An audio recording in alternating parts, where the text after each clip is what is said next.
আজকের আমার দুপুরের রেসিপি দেখলে অনেকের কিন্তু জিভে জল চলে আসবে। এবং আমার রান্নার প্রসেসে যদি আপনারা এভাবে কাঁকড়াটা কেটে রান্না করেন তাহলে সত্যি বলছি, যদি মজা না হয় আর যদি সবার কাছ থেকে এই কাঁকড়া রান্নার প্রশংসা না পান তাহলে আমার ভিডিও আর আপনাদের দেখা লাগবে না। একবার হলেও এই ভিডিওটি দেখে আপনারা বাসায় ট্রাই করবেন। নমস্কার বন্ধুরা, জয়ের রান্নাঘরে সবাইকে স্বাগতম জানিয়ে আজ নিয়ে চলে এসেছি দুটো মজার রেসিপি। মানে একটা হচ্ছে ঝাল পেঁয়াজ দিয়ে কাঁকড়ার ঘিলু ভাজি, আরেকটা হচ্ছে ঘিলুওয়ালা কাঁকড়া ভুনা। মানে এটা খেলে কিন্তু আর মাংস আপনারা খেতেই চাইবেন না। আর অবশ্যই বলবো, আমি কিন্তু এখানে কাঁকড়াটা একদমই সেদ্ধ করিনি। আমি সেদ্ধ না করে আগে কাঁকড়ার খোলাটা ছাড়িয়ে আমি কাঁকড়াটা কেটেছি। তবে দুঃখের বিষয়, আমি এখানে কিন্তু কাঁকড়া কাটাটা আপনাদের দেখাইনি। তবে এভাবে যদি আপনারা কাঁকড়াটা কেটে রান্না করেন তাহলে কাঁকড়ার স্বাদ আরও বেশি বেড়ে যায়। তাই বলবো, আপনারা যদি এই কাঁকড়া কাটার ভিডিও দেখতে চান তাহলে অবশ্যই কমেন্ট করবেন যে কিভাবে এই কাঁকড়াটা কাটতে হয়। আর এখানে তাহলে চলে যাচ্ছি কাঁকড়া ভুনার রেসিপিতে। শুরুতে আমি এখানে পেঁয়াজ বাটা দিয়ে দিয়েছি। আর এই পেঁয়াজ রসুন না আমি খুব বেশি কিন্তু বাটিনি, মানে আধো বাটা করে এর ভিতর দিয়ে দিয়েছি। এবার পেঁয়াজ রসুনের কাঁচা গন্ধ ছাড়তে আমি এর ভিতরে দিয়ে দিলাম আদা বাটাটাও দিয়ে আমি কাঁচা গন্ধটা ছাড়িয়ে নেব। এরপরে একে একে দিলাম জিরা বাটা আর দিয়ে দেব শুকনো লঙ্কা বাটা। আর আমি এখানে কিন্তু গরম মশলা ছাড়াই কাঁকড়াটা রান্না করেছি, আর এত মজা হয়েছিল সত্যি। মানে আমি যাদেরকে এই কাঁকড়া রেসিপি খাইয়েছি, যারা আমাদের বাসায় নিমন্ত্রণ ছিল যাদের, তারা যে এতটা প্রশংসা করেছে, মানে আমি লাইভে এখন রান্না করে কারোর কাছ থেকে এতটা প্রশংসা পাইনি। তাই অবশ্যই বলবো এই ভিডিওটি আপনারা শেষ পর্যন্ত দেখবেন এবং আমি সেম যেভাবে রান্না করেছি একবার এইভাবে রান্না করে খেয়ে দেখবেন। যদি অন্য দিনের থেকে একটুও স্বাদ বেশি না পান তাহলে বলছি আমার ভিডিও আপনাদের আর দেখা লাগবে না।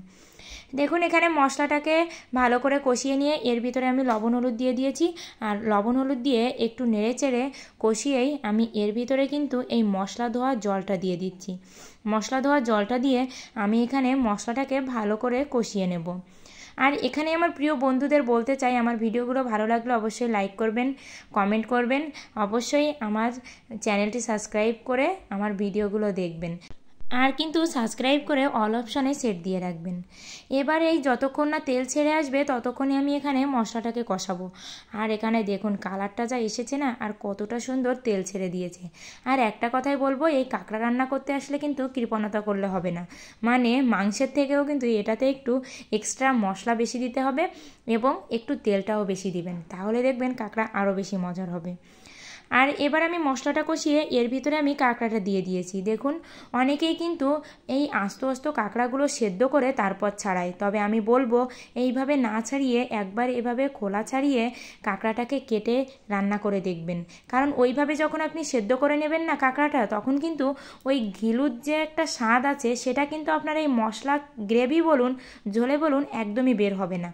তখন কিন্তু কাঁকড়াটা খেতে অত বেশি মজার হবে না। কিন্তু যখন এভাবে আমি এই কাঁকড়াটাকে কষিয়ে রান্না করব তখন কিন্তু এই যে ঘিলুগুলো শক্ত হয়ে যাওয়া পর্যন্ত ওর ভিতরে যে মানে যে রসটা আছে সেটা কিন্তু এই ঝোলের ভিতরে বেরিয়ে আসবে এবং খেতে অনেক বেশি মজার হবে।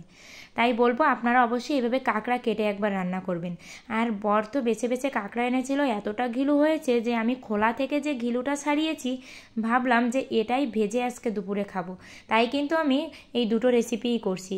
আর এর পরের রেসিপি দিয়ে আপনি এক থালা ভাত খেতে পারেন। মানে দুটো রেসিপি কিন্তু একদিনে খেলে আপনার মনের তৃপ্তি হবে না, মানে এক একটা খেলেই আপনার পেট ভরে যাবে। শুরুতে যেটা খাবেন সেটা দিয়ে আপনার থালার ভাত শেষ হয়ে যাবে।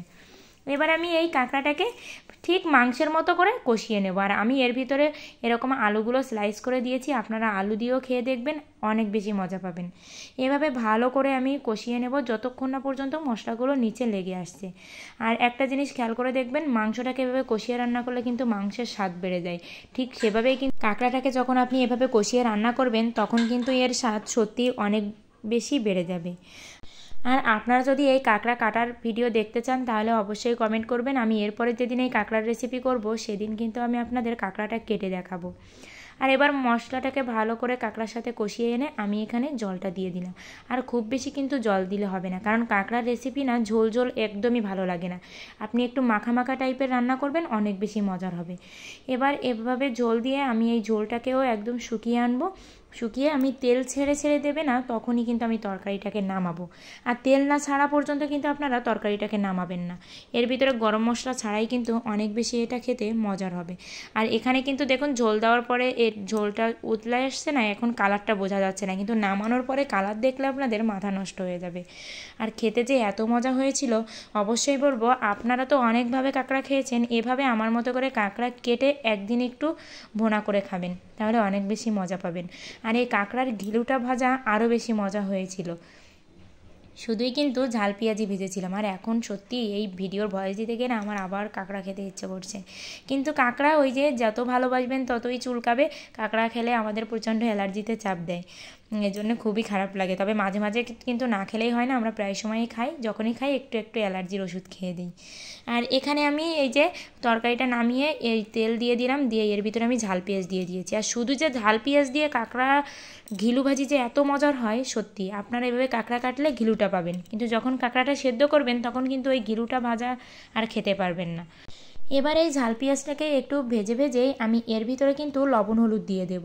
আর লবণ হলুদ দিয়ে এটা যখন একটু মানে ভাজা ভাজা হবে, খুব বেশি কিন্তু ভাজলে হবে না, অল্প একটু ভেজেই আমি এর ভিতরে কিন্তু ঘিলুটা দিয়ে দেব। আর 1 কেজি কাঁকড়াতে দেখুন শুধু খোলার ঘিলু কিন্তু এটা, মানে এই যে খোলাটা থাকে না, এই খোলা দিয়েই কতটা ঘিলু বেরিয়েছে, অনেক ঘিলু কিন্তু। এটা ফোনে কেমন দেখা যাচ্ছে সেটা বলতে পারবো না। আর এই কাঁকড়ার ঘিলু ভাজতে ভাজতে আর গেস্টরা একটু তাড়াহুড়ো করছিল, তার কারণে কিন্তু আমি না এর আর ভালো একটা ছবি উঠাতে পারিনি। তবে এখানে কালারটা যা লাগছে না, এর থেকে অনেক বেশি সুন্দর কালার এসেছিল আর অনেক বেশি মজার হয়েছিল। গেস্টরা তো খেয়ে বলছে যে কাঁকড়ার ভোনা কী খাবো, এই ঘিলুটাই তো আরও বেশি মজা লাগছে। তাহলে আজকের ভিডিওটা এ পর্যন্ত। সবাই ভালো থাকবেন, সুস্থ থাকবেন, আমার মতো এভাবে রান্না করে খেয়ে কমেন্ট করবেন।